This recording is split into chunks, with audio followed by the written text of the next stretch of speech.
We're now going to talk about the anxiety disorder known as obsessive compulsive disorder. Let's start with a case example. Jane is a 30-year-old woman who fears contracting a disease. She scrubs her hands in order to stay clean about a dozen times a day. There's chafing on her hands, and they sometimes bleed from excessive rubbing and scrubbing. Jane has intrusive thoughts about becoming contaminated with an incurable illness.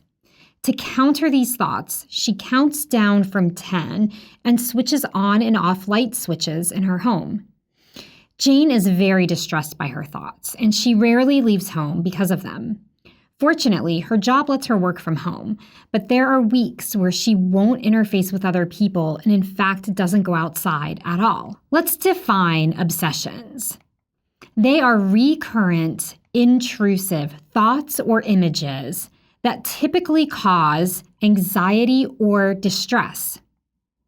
And how about compulsions? They are defined as repetitive mental or behavioral acts that the individual feels driven to perform, often in an effort to neutralize the obsessive thoughts. So when we consider the case of Jane, what signs of obsessions or compulsions did you see in her from the case example? You probably saw a few things.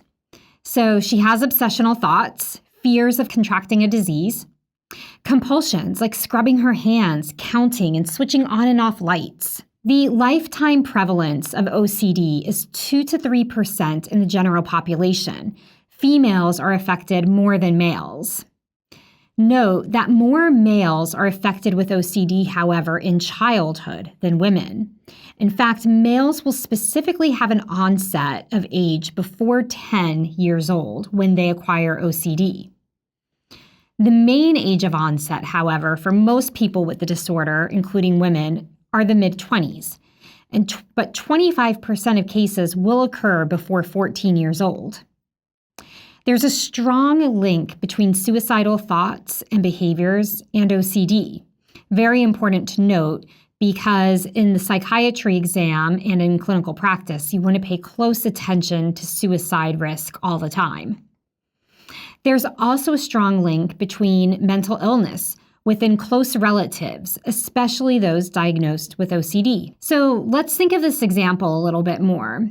Let's say you've actually started treating Jane and you've come to learn that she often restricts her food intake to 10 bites at meals in an effort to stop her intrusive thoughts about having a disease. She often feels fatigued, without energy, and has trouble getting out of bed, and she reports to you that she has a very low mood. What other psychiatric disorders is Jane at risk for having as a comorbidity to OCD?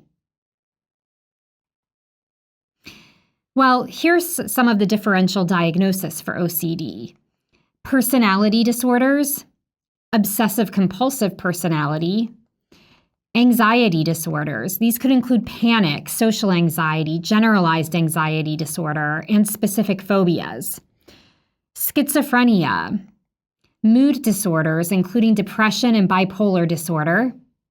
Also, somatoform disorders, things like body dysmorphic disorder, eating disorders, and impulsivity disorders, which include tic disorder, Tourette's, trichotillomania, and excoriation. Note that OCD increases the likelihood of other mental illnesses in general. Up to 29% of individuals seeking treatment have been found to have a history of a tic disorder. So, what are the different factors that lead to OCD? Let's go through them one by one. There are genetics. So, is there a correlation between genetic factors and OCD? Absolutely. We tend to think there is a both familial and sporadic types of a link.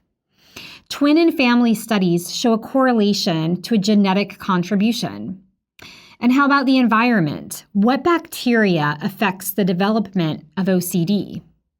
The answer is group A streptococcus.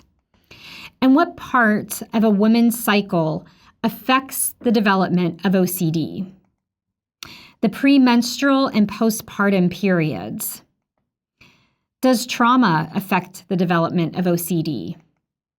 It does. Actually, exposure to traumatic events or stress can exacerbate OCD or lead to its manifestation. And which medical trauma affects the development of OCD? Well, that would be neurological lesions, things like an ischemic stroke or a traumatic brain injury. Neurobiological factors are also important.